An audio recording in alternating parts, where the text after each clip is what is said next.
Hey, Sonny, what you carrying today? Oh, today I'm just carrying a simple little SIG 9mm pistol. You guys and your plastic nines. Never understand you kids. Oh, really? What are you carrying?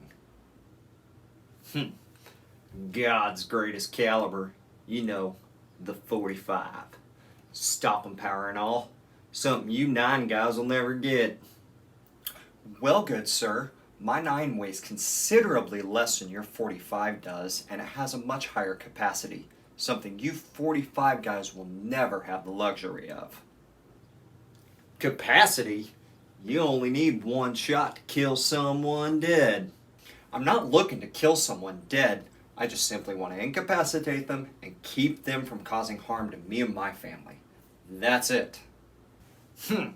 My 45 will incapacitate their soul. Guys, we're doing the 9 versus 45 debate again. You know what? Let's play devil's advocate. What about the 40 Smith & Wesson? You know, on one hand you got a bigger bullet than the 9, and on the other hand you got more capacity than a 45. Seems like a pretty good compromise.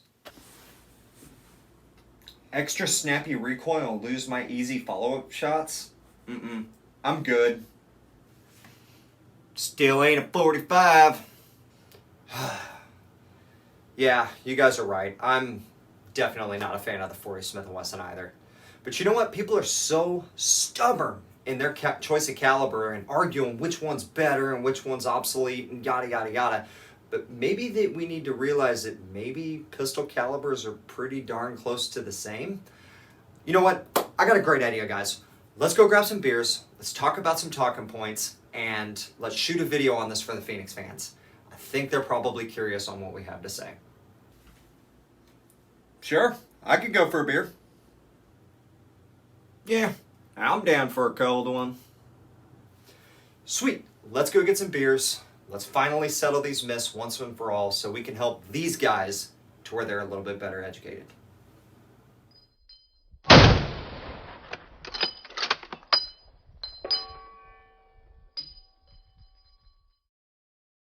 Hey Phoenix fans, welcome to Phoenix Arms and Defense, and hopefully you are still with me after that very cringy intro. Believe me, that was just as bad for me to shoot that as it was for you guys to watch it. But there's a point in that. So, if you have ever been around a gun shop any length of time, you have probably heard one or all of those arguments, hopefully not in the same conversation. Now, hopefully after this video, you'll be a little bit more educated in the terminal ballistics arguments, and hopefully encourage you to further and go get your education on it and research a little bit more and dig into the weeds of it. You'll realize that in real life, when you hear that conversation again, you will really see that it is just that cringy. Of course, we are talking about the 9mm versus 45 debate. So, before we get into that, first off, if this is your first time on this channel, we want to welcome you guys. And if you guys really find us, entertaining, educational, all at the same time, hopefully, and deem us worthy, please hit that subscribe button, hit that bell notification, and like the videos. Share it, and drop us a comment. Tell us what you like. If you guys are a current loyal subscriber and are watching our video, man, we really appreciate you guys joining us in this week's episode, because this one's going to be a good one. Because without all of you guys, I would just be sitting here in a room full of guns talking to a camera. And I don't want to be talking to a camera. I want to talk to you guys. All right, so without further ado, let's get into today's topic. Alrighty, man. So this one's pretty emotional for most people, but I'm taking the emotion completely out. In order for us to truly understand this debate, we have to go into the history of both of these calibers. Then we have to talk about the terminal ballistics of full metal jackets, and then talk about the terminal ballistics of hollow points. So we are going to start with the history of the 9mm round. Now, if you guys watched this past Fun Fact Friday, words are hard today, you guys will know that I did it on the why is the 9mm Luger called the 9mm Luger, right? So kind of covered the history of this gun a little bit. So brief overview, I'm going to kind of go over it really fast. If you want more info, go watch that video. The 9mm Luger. So DWM developed the Luger, and they were already had a couple of really small contracts with the Swedish and a couple other small countries. But the Swedes didn't need a lot of guns. They wanted to make that muju. They wanted to really get those military contracts. They wanted to make some money. And what better than to, DWM being a German country, get the German military to adopt that gun? And fortunately for them, the Navy was really, really interested. They loved the Luger. Like, they didn't really have any complaints about it. The Army, on the other hand, the German Army, they had a couple complaints about it, specifically with the design, a couple little tweaks, minor things, but they really didn't like that 30 parabellum round. They wanted it a little bit bigger, so DWM went back to the drawing board, looked at their gun, and was like, yeah, we can do that. And they developed the 9mm parabellum, or now known as the 9mm Luger. So, thus, followed shortly, the German Army adopted the Luger pistol in 9mm parabellum in 1908. So it served through World War I, World War II, and then, the Luger, although its design kind of was complicated and was a bit of a pain in the butt to manufacture, was replaced by the P-38, which was easier, but the 9mm round stuck around. It was in many of their sub-guns, and it stuck around after the war. So there we got to pause the story for the Luger. What was the U.S. doing? Well, in order to understand the 45, we got to understand that, they had the single-action Army Colt when they weren't really, the U.S. wasn't really a big power in the 1870s to the, really, after World War I. They had the 1873 Colt in, limited numbers with their cavalry and stuff. It was chambered in 45 long Colt, or 45 Colt, really, back then. And so that was phased out for a newer, easier to shoot 38 long Colt pistol, the Colt New Service Revolver. So with that, they found themselves in a little bit of a conflict through 1899 and 1902, known as the Philippine Insurrection, fighting none other than, a Muslim insurrection. Sounds really familiar. History repeats itself. Only instead of having suicide bombers, as we see in modern context, they had what we call suicide runners. And what these guys would do is, much in their, religious fanaticism, they would bind their limbs up with a tight cord, restrict that blood loss, they would wrap their torsos in really, really thick cloth wrapping, and then they would sneak up within, 20 feet or so of, American troopers, catch them on ambush, and charge them with 2 machetes. Could you imagine how terrifying it is with somebody running at you, screaming Allahu Akbar with 2 machetes? That's pretty frightening. So what would that trooper do? He'd pull out that Colt New Service Revolver and 38 long Colt and pow, pow, pow, pow, pow, go to town. And even if he made lethal shots, because of that lack of blood loss, it was not incapacitating those enemy combatants. And subsequently, quite often, and many reports would show that they would often find, 2 or 3 dead combatants at the end of the trooper. He would be mutilated because he got hacked to death by these machetes. So the U.S. Army took a look at this and were like, this is a problem. So they brought in the first use of Marshall shotguns, because us Americans, we love our shotguns, and then brought back those Colt single-action armies, which was a pretty obsolete design by that point, but it was chambered in that none other than 45 long Colt, and that seemed to do the trick for them.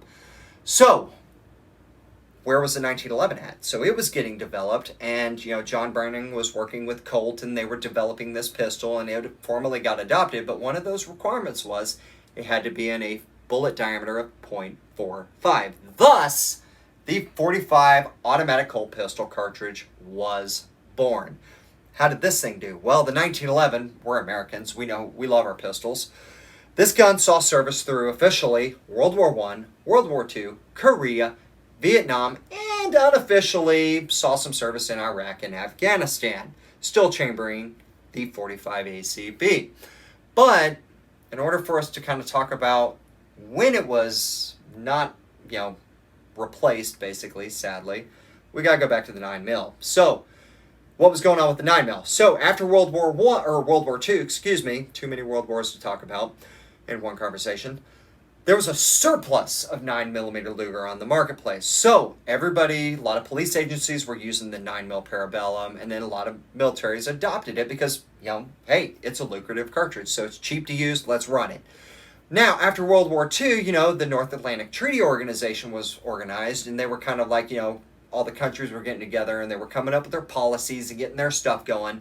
And they were like, hey, let's, one of our new policies, let's all uniform in ammo. So they did. We saw the developments of 7.62 by 51 or 7.62 NATO 308. And then, most people were, adopting the 9mm Luger round, right? Hey, cool. Well, the U.S. finally decided to get on board in 1985 and adopted the Beretta Model 92, or the Beretta M9, chambering its 9mm round. Thus, the 45's reign was ended. Sort of. Now, we kind of covered a lot of history there, so now let's talk a little bit about terminal ballistics. So, for those of you that don't know, terminal ballistics is the study of what a bullet does at high speed to a human body. That's the simplified version of it. It goes way deeper than that. So, full metal jackets, what are they designed to do? Well, in order to understand that, you got to understand the Geneva Conventions. You cannot use a round, or military cannot use a round, that is deemed to cause undue suffering, i.e. hollow points, dum-dums, things that expand and, cause, seriously bodily harm. They want it to be, they want war to be as humane as possible, even though it is nowhere near that. So, what most countries adopt is a full metal jacketed round. And what a full metal jacket round is, a lead core bullet, typically, or steel core bullet, with a copper jacket around it. It's designed to go in, sometimes out, but causes a little amount of harm as possible. Now, little as harm as possible. Now, if you take this 9mm round, which is, this particular one's 115 grain, moving at, 1150, 1200 feet per second, and this big old honkin' 45 round, 230 grain slug at 750, 800 feet per second, this one's going to create a bigger hole, cause more blood loss. Thus, there is some merit that the 45 auto is better than the 9mm in the full metal jacket category. So I see the argument there, and that is where the myth lies. That is as far as the truth goes. Now, what about the concealed carry context? Well, we're civilians. We don't have to abide by the Geneva Convention. So, we get the luxury of hollow points. Now, hollow point technology has really advanced over just the last 20, 30 years. And now we have stuff on the marketplace like the Federal HST, Spear Gold Dots, the Hornady Critical Defense or Critical Duty rounds. These rounds are designed to mushroom out, cause maximum blood loss, and retain 90% of their weight and stay in that bad guy, so we don't cause any undue harm. What's that do to the playing field? Well, here's the dirty little secret.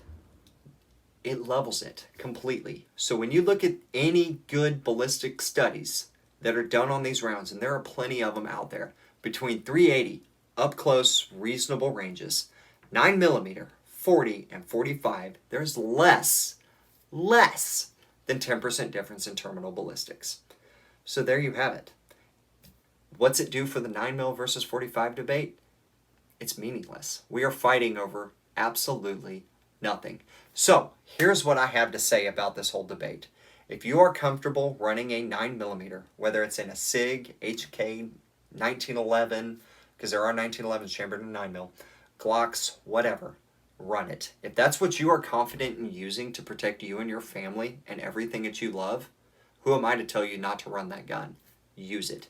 For the 45 guys, if you like the 1911, the nostalgia behind it, the Americanism, run it. Use it. Know how to turn that safety off. For the striker guys, know how to keep your finger off the trigger. There are tons of guns chambered in all of these cartridges that are very reliable and that work. Find what works for you and use it, and go get training. That's what I have to say on the subject. It's a pointless debate. It needs to be shot dead and buried in a hole. Left alone. It won't, but it will constantly give me absolute entertainment, and I'm sure we'll do another video on it later down the road. So, let me hear what you guys have to say. Let me know what caliber you carry. What gun do you carry? Why do you like it? Share that stuff in the comments. Let's get a dialogue going. Let's share this information amongst us as a Phoenix family, man. That's what we're all about. Information is king of kings. So, hopefully you guys enjoyed this video. Hopefully it was entertaining and it provided some really much needed context to this debate. So, go out there, guys. Be safe. Get training. Carry your gun. And remember, your right to self-defense is self-maintained. I'm Chris Smith, and we will see you guys in the very next video. Love you guys. Stay safe. Words are hard.